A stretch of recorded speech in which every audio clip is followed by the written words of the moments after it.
Hello everyone, my name is Nick and welcome if you're new. In this video we're going to discuss my top 5 picks for low light houseplants. Now when I say low light I by no means mean no light. I would say for me in my space low light falls between maybe like 8 to 12 feet away from my windows, and if I'm pushing 12 feet I definitely need a grow light to help supplement the lighting. And if you have no windows or no light, I would say you definitely need a grow light to help supplement light, and these plants might not be adequate for your space if you do not have a grow light. That being said, I have 5 plants to share with you guys today that I keep in the darkest corners of my apartment and I think grow really well and are really low maintenance. I just want to start off by saying that this list is in no particular order. I do think that all 5 of these plants are excellent selections if you're looking for a low light houseplant for your space. So this first one is probably the most common, and if you did a little bit of research on low light houseplants prior to watching this video, this is probably the first one that popped up, and there's good reasoning to that. So this is a ZZ plant, or a Zamioculcas zamiofolia, which is why it has its name, ZZ plant. And this plant is really the best plant if you are looking for a low light plant. I know I just said this list is in no particular order, but this is really a foolproof plant. The only way you can kill this plant is by watering it too much. I have a little bit of an adage about this plant, and that is, if you water this plant more than you pay your rent, it's too much, because I really find myself watering this plant probably every like 5 or 6 weeks, maybe even pushing that a little bit, keeping in mind that I really do keep these plants in the darkest corners of my home. So if I had this plant a little bit closer to a window, I might find myself watering it more than once a month. I might be watering it every 2 or 3 weeks.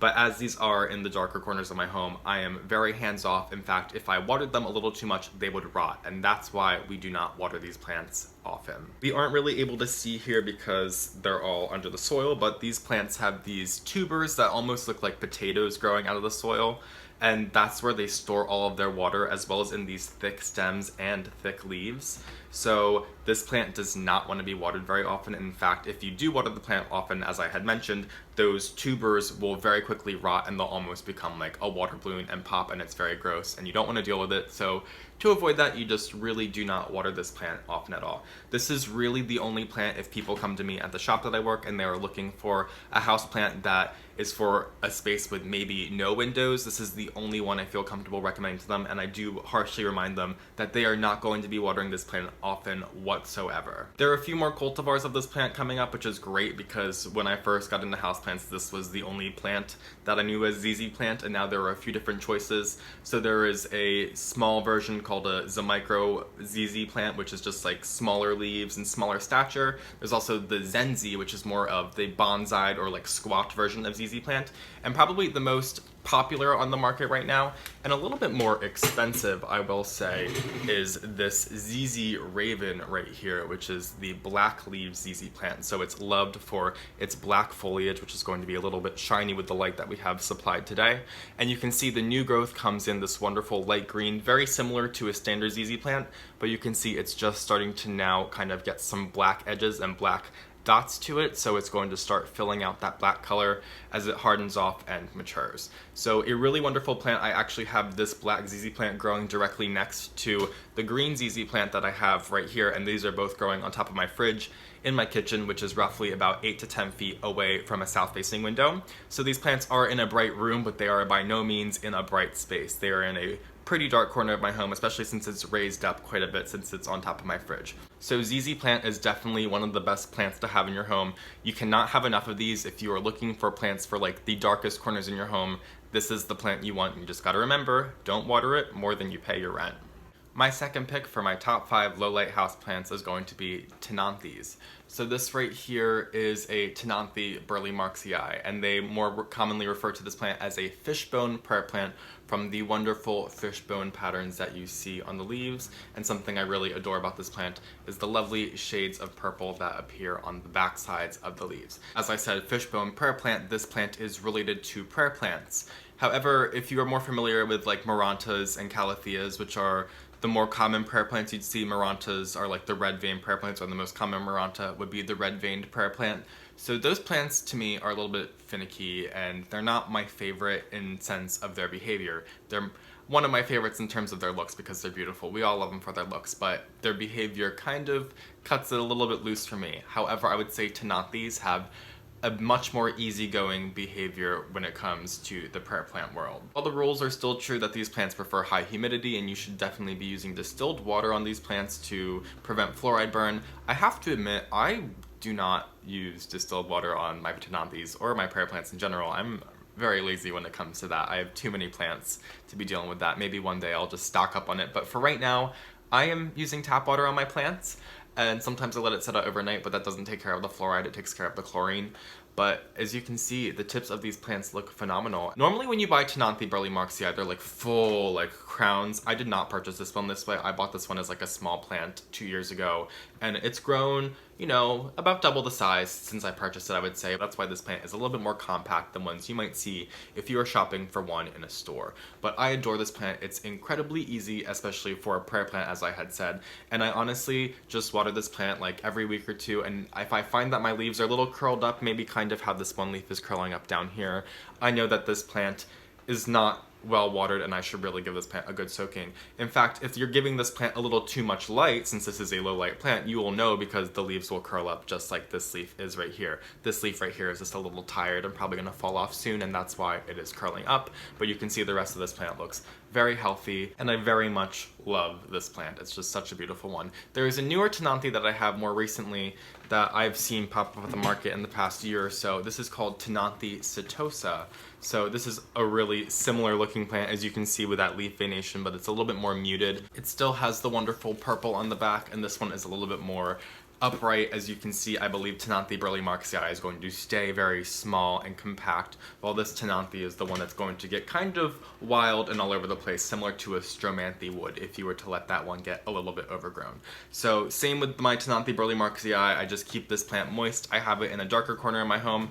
I keep this Ctenanthe in the back of my bar cart behind me, so all the way in the back corner, that's where that one lives, so it's kind of not even getting hit by that grow light up there.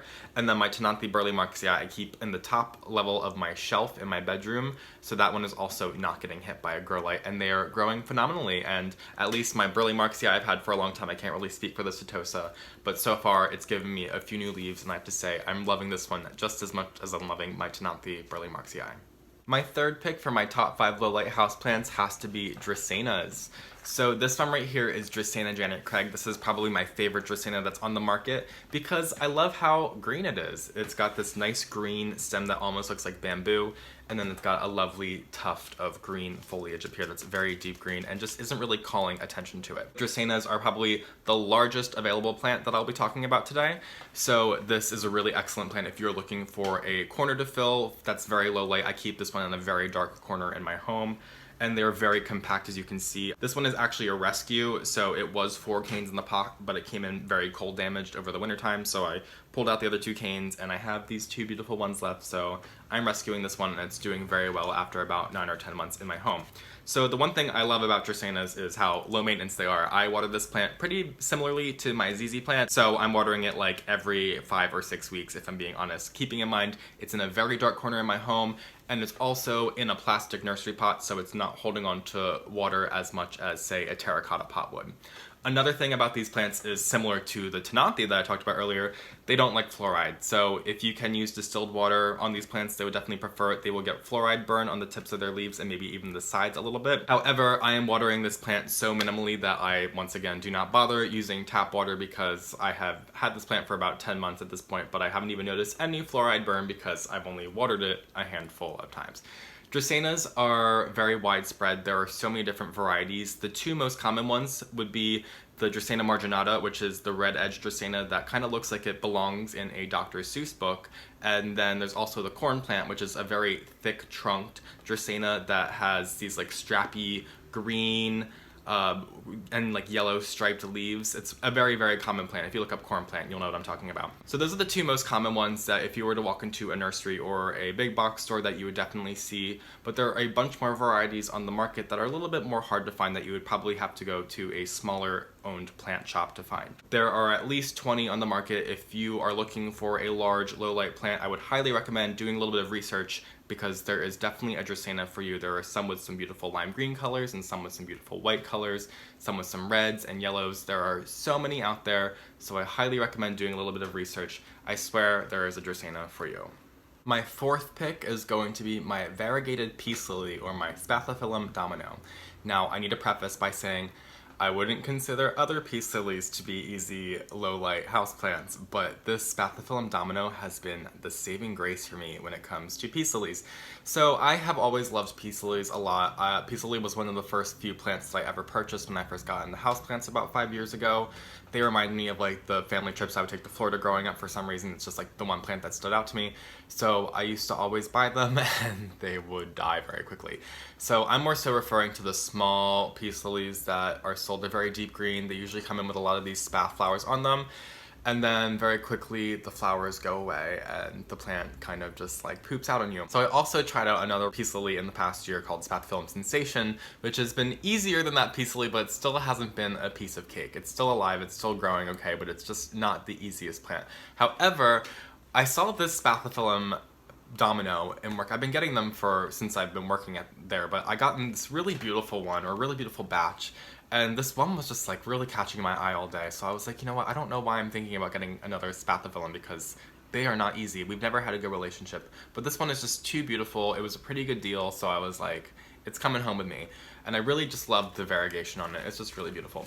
So I just brought it home. Quite frankly, I didn't even have a good spot for it, so I just put it on the floor in a really dark corner of my home, and I just really never moved it, and this thing has just grown so well for me. There was no flowers on it when I bought it, and it's flowered for me so much. This is one flower that's kind of hiding right here.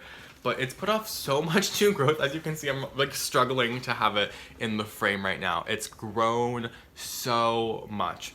So if you like peace lilies and you've been wanting to have success with them and you just haven't, because that's been the case for me as well as many people who have come into the plant shop that I work, this is the one, I am telling you. And the leaves are so beautiful. They're like ruffled and like weird, but then they have the beautiful variegation. So I am just such a big fan of this plant, and I highly, highly recommend it. It's very vocal when you need to water it. It will droop, and I just find if I water it within that first day or two of it drooping, I haven't had an issue. I have found with peace lilies in the past that if I let them go a little too far after they've drooped, they don't really come back. So I'm still admittedly a little bit more on top of this plant because of that reason and because I love it so much. But I've had it for about 8 months at this point, and I've had some very, very good luck with this plant. So as I said, I haven't gone through a full growing season, so I haven't even gone through a full winter with this plant because I bought it in late winter.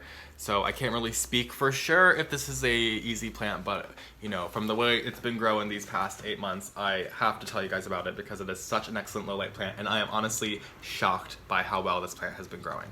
Alrighty, my fifth and final entry for my top 5 low light houseplants is going to be Aglaonemas, or Chinese evergreens. So this one right here is an Aglaonema commutatum silver bay, and this is probably the most common Chinese evergreen you would find if you walked into a big box store or a plant shop. And there is good reason. It is a very, very easy plant to grow, and I would consider it to be the lowest light foliage plant for your space. So I grow this plant up on top of my fridge next to my 2 ZZ plants that I talked about earlier in this video, and it grows very, very well for me. As you can see, the leaves are definitely facing downward because it's trying to get more sunlight as the fridge is up pretty high, so that's why you can see the leaves are not as upright as they would normally be if you found this plant in a store, but I really, really love the patterns on this plant. So this is probably the most common green variety of Chinese evergreen that I've seen, and I'll say there's another variety that I have with me today that is green. It is this Silver Queen variety, I believe. I haven't even got a true ID on this plant, but I believe, or I've known this plant to be an Aglaonema Silver Queen, and I just love the lanceolate shape of the leaves and then the pattern that they have. Regardless of the identity, I really, really love this plant. But contrary to the name Chinese Evergreen, there are many red and pink varieties that have been showing up on the market, and even some white varieties, but this one that I have today is my favorite red variety. So this is Aglaonema Red Emerald, and I just love the red patterns that it has on the leaves and the splashes of yellow, as well as the pink stems. So this is a real favorite of mine, and I just love how large and robust this plant is. So Chinese evergreens are very similar waterers to the Dracaenas and the ZZ plants. I do not water them often at all. I would say maybe once a month is a little too far gone for these Aglaonemas. I'm probably watering them every 2 or 3 weeks or so. But when I do water my Aglaonemas, I don't want to give them a full saturation. I just want to give them a light watering. I do want to see a little bit of water drain out of the bottom but I don't want this plant to be completely wet, and I wouldn't want to like have this plant sitting in water by any means. And I've noticed if I do have this plant in extra water, that's when I'll start to get some leaves start to yellow from the bottom up, and I have even lost a few plants in some of these pots. Just something to be wary about in terms of Aglaonema care.